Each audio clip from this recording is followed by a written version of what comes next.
Leadership is not about temperament, but about character. Leaders are not born, they're made because they have practiced character. If you ask the average man, are you a good leader and protector and provider of your family? The vast majority of men are doing their best. They are trying to lead and protect their families, but the goods of the material world are temporary. If we really want to do the best for our wives and for our children, we have to lead them to eternity. This term, servant leader, is important for us men to understand. Jesus is a servant. Came to serve, not to be served. Jesus is leader. Come follow me. So we who follow him, we have to be both. If we are just leader, we're susceptible to pride. If we're just servant, we also can be susceptible to mediocrity. I must hold them both. Often we hide behind this false notion of humility. It becomes a certain spinelessness. To be a pushover, to abdicate the public sphere. Service is strong. It is meekness and zeal combined together, that you serve a cause that's higher than yourself. We are all called to be leaders, to really achieve greatness in whatever sphere that you are called to.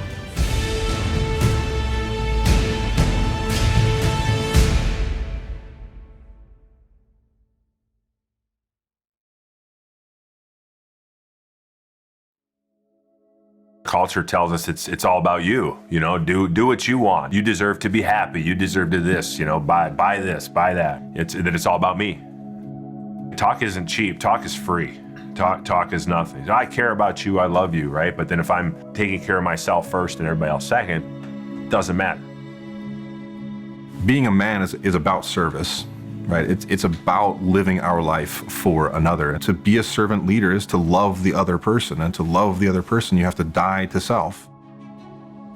I kind of equate this to martyrdom. A lot of guys are like, I'd be willing to die for that, but they're not willing to live for it. And guess what? If you're not willing to live for it, you probably won't have what it takes to die for it eventually.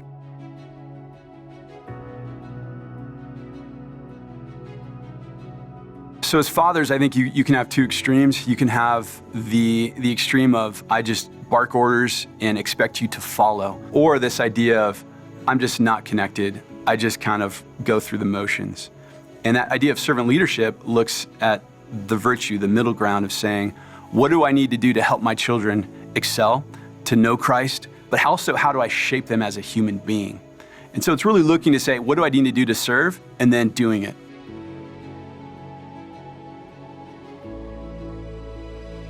Oftentimes, the concept of servant leadership is used as an excuse to abdicate the strength and authority that's required of genuine and authentic leadership.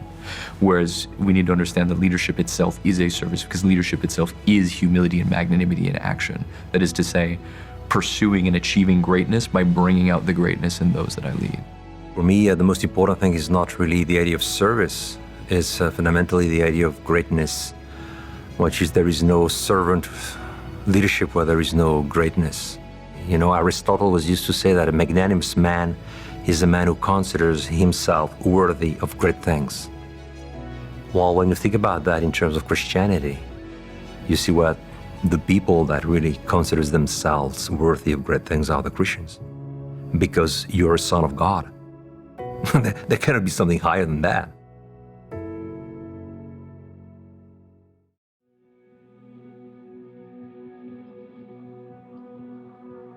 So I left home in 1977, got on a plane for the first time, went to Colorado Springs, then I entered the Air Force Academy. Lucky enough to go to pilot training, and so that was really the beginning of my career. Got to fly fighters for 30 years. I got to fly the A-10, the F-117, the F-16. I got to command at the squadron level, got to deploy to Saudi Arabia with 300 people. I commanded overseas about 10,000 people. So you go from someone who is just, you know, very much focused on the machine and maybe your pilot brothers, you know, those who operate machines with you, to the broader organization. It's the most rewarding part of your career is when you see people thrive.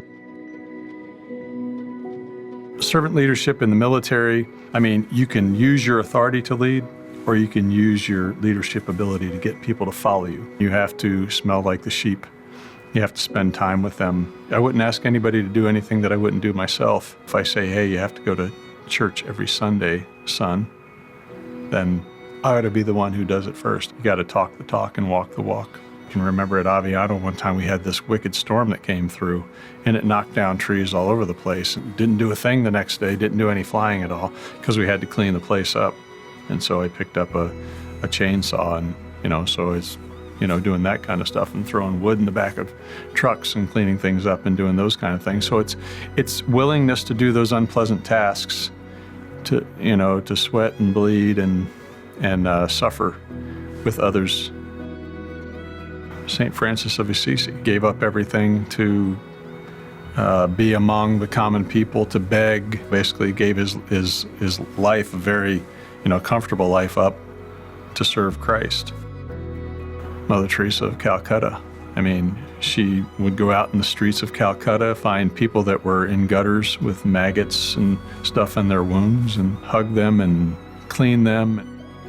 Padre Pio, one of my favorites, would stay for hours hearing confessions and doing everything to bring people to God. Christ died on the cross, and I think that's the ultimate example of servant leadership. I think God made us all capable to do things that we never in a million years thought that we were going to do. And in fact, there's that saying, let go and let God. I think that applies a lot to leadership. Have the courage to get in that situation, step into the breach. Leadership implies that you're bringing people with you. Sometimes you can lead from the front, sometimes you can lead by example, sometimes you just have to slam dunk and say, we're going to do it this way. As long as you respect the other, those who are coming with you, people over the long term will follow you, even if you have to do things that are unpleasant for them over the short term.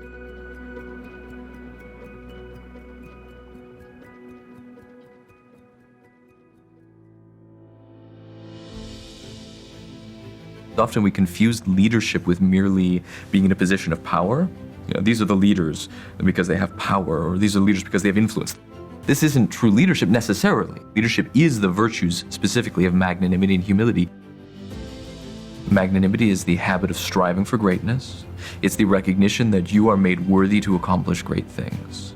And humility is the habit of living in the truth, which means the truth about myself and the truth about others. That is to say, self-knowledge, which can then flow through my skills, my talents, my gifts, and my virtues into service of the others.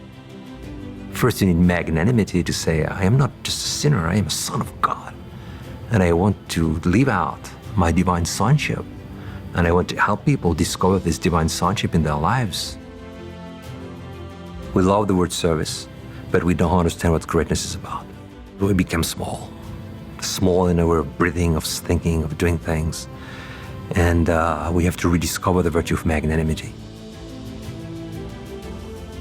When I think of Christ and I think of servant leadership, I think of Holy Thursday. I think of when he takes off his robe and he puts the towel around his waist and he washes the feet of his apostles. What was the main mode of transportation back at the time of Jesus? It was walking. They were pedestrian society. So he got to somebody's house. Who came and washed your feet? The lowest ranking servant. And what does Jesus say? If I don't wash your feet, you can have no part of me. I have not come to be served, but to serve. So headship is rooted in service. A man is the head of his family precisely because he is the chief servant of his wife and children. Jesus shows us a fundamental truth, which is the most important level of leadership is self-control. And so you need to have men who are living the virtues.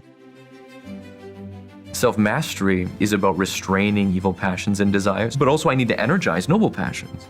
If you simply restrain, you become boorish and tasteless. You need to be able to yourself be excited and be driven, because then you can draw other people along with you and help them achieve truly great things.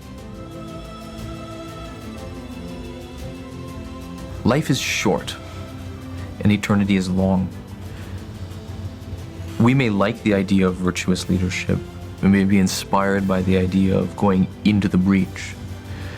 But so long as we remain sitting in our chairs and not jumping in, we remain just spectators and we're not engaging in the fight. I'm reminded particularly of a quote by Archbishop John Ireland of the late 19th century. The need in the church today, the need in the world, is of men among men who can rise higher, who can see further, who can strive more nobly than others. They need not be many. They never were many. But though the few, they will rise and bring with them the whole of humanity.